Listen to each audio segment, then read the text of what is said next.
예레미야서 46장 1절에서 12절 말씀입니다. 1절에 민족들에 대해 여호와의 말씀이 예언자 예레미야에게 임했습니다. 예레미야는 하나님으로부터 소명을 받은 그 순간부터 열방의 선지자, 여러 나라의 선지자로 지명되었죠. 이방 나라 10개국에 대한 서술은 당시 근동의 팽배해 있던 지역신 개념이 전혀 잘못된 것이며 하나님만이 온 우주와 역사를 다스리시는 한 분임을 부각시키고 있습니다. 바벨론 포로지에 앉아서 이 심판의 예언을 듣는 유다 백성들은 예루살렘에만 계시는 줄 알았던 하나님이 온 열방을 다스리시는 하나님이신 줄 깨달았을 것입니다. 바벨론 포로지도 다스리시는 하나님이신 줄 알았을 것입니다. 이들 열방들은 유다의 멸망과 직접 간접적으로 연결된 나라들로서 그들이 유다 심판의 와중에 역사의 물결에 희생된 것이 아니라 하나님의 응보의 심판을 받게 된 것이라는 사실을 보여줍니다. 2절에 이집트에 대한 말씀입니다. 유다왕 요시야의 아들 여호야김 4년에 유프라테스 강가 갈그미스에서 바벨론 왕 느부갓네살이 물리친 이집트 왕 바로느고의 군대에 관해 말씀하셨습니다. 이집트에 대한 심판이 가장 먼저 등장하는 이유는 첫째, 이집트가 만유의 주이신 하나님을 섬기지 않고 우상을 숭배하고 선민 이스라엘을 압제한 죄악이 있고, 둘째, 당시 바벨론이 근동의 패자로 군림하고 있는 정세 속에서 유다는 바벨론의 속박에서 벗어나기 위해 이집트와 동맹을 맺고 바벨론에 대항하려 했기 때문입니다. 유다 백성들은 이집트를 의지하지 말고 바벨론에 항복하라는 하나님의 말씀보다 이집트의 막강한 군사력을 더 믿음직한 것으로 여겼습니다. 이것이 얼마나 어리석은 것이었는가를 깨닫도록 하기 위해서 하나님께서 이집트의 멸망을 가장 먼저 예언했다고 볼 수 있습니다. 바로느고는 무깃도에서 요시야를 죽이고 유다를 자기 속국으로 만든 왕이며 엘리야김을 여호야김으로 이름을 바꾸어 왕으로 삼았죠. 막강한 군사력을 보유하고 있었으나 갈그미스 전투에서 느부갓네살에게 패배해서 근동의 패자로서의 지위를 거의 상실했습니다. 3절에 크고 작은 방패를 준비해 전쟁에 나가라. 당시 이집트 군대는 최첨단 무기를 보유하고 있었고 어떤 상대가 나타나더라도 이길 수 있다는 자신감을 가지고 있었습니다. 하나님은 그런 이집트를 향해서 도전적으로 명령하고 계시죠. 군사 동원을 해보려면 해보라는 것입니다. 아무리 군사력을 동원한다 할지라도 결단코 하나님의 심판의 손길을 피할 수 없다는 점을 부각시킵니다. 큰 방패는 전신을, 작은 방패는 원형 방패로 얼굴을 보호하는 데 사용되었습니다.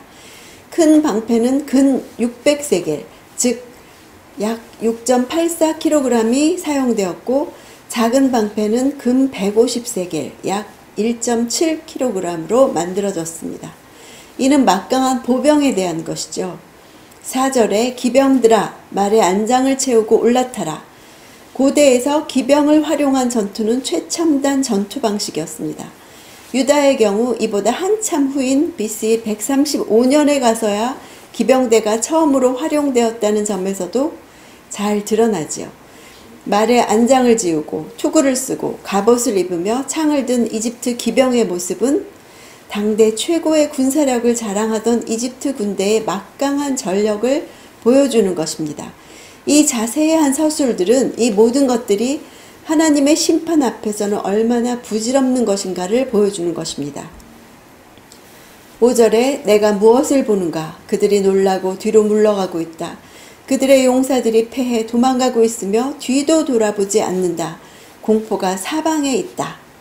내가 무엇을 보는가 라는 말은 이집트의 패전이 상식적으로 이해가 되지 않는 놀라운 것임을 말하고 있죠. 이집트 군사들은 최첨단 무기들을 가지고도 바벨론에 패해서 뒤를 돌아볼 겨를도 없이 도망을 치게 되는데 그 패배가 얼마나 급박하고 혼란스러웠는지 연속으로 사용된 5개 단어 놀라고, 물러가고, 패하여, 도망가고, 뒤도 돌아보지 않는다에서 잘 보여주고 있습니다. 그 이유로 두려움이 사방에 있기 때문이다 라고 했습니다. 7절에 나일강처럼 일어나는 이 사람이 누구인가? 물을 물결치게 하는 강물처럼 일어나는 이 사람이 누구인가? 나일강이 해마다 범람해서 농사를 가능하게 한 것처럼 이집트 군대 역시 범람한 강물과 같이 온 땅을 뒤덮을 수 있을 것인지 풍자적으로 물으십니다. 강의 출렁임과 나일강의 불어남이라는 표현은 바로느고와 군사들의 오만함을 강조하기 위한 표현입니다. 11절에 이집트의 처녀 딸아 길르앗으로 올라가 유향을 취하라. 내가 헛되이 많은 약을 쓰나 내게는 치유가 없다. 지금껏 부한 가운데 곱게 자란 처녀와 같은 이집트가 이제 더 이상 부요함과 안락함을 누리지 못하게 될 것을 말합니다. 길르앗은 바벨론과의 전투에서 빼앗겼기 때문에 길르앗으로 올라가라는 명령은 이집트로 하여금 실현 불가능한 현실을 직시하도록 쓰라림을 느끼게 해주죠. 치료용인 유향을 구하라는 명령은 이집트가 이 전장에서 큰 상처를 입고 만신창이가 될 것임을 암시해 줍니다. 12절에 내 수치를 민족들이 듣고 내 부르짖음이 땅에 가득할 것이니 패배의 소식은 수치로 표현되는데 수치란 단어는 술 취함이나 음란함으로 말미암은 결과를 나타내는데 사용되는 표현입니다. 복수하시는 하나님의 심판은 나에게 어떤 의미가 있습니까? 현실 세력에 동화되지 말라는 뜻입니다. 그들과 같이 칼로 일어설 생각을 하지 마라. 칼은 칼로 망한다.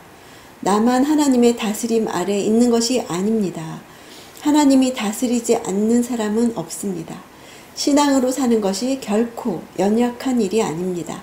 오늘도 역사를 통해서 어떻게 살 것인지 교훈을 주시는 하나님을 묵상하는 하루가 되기를 원합니다.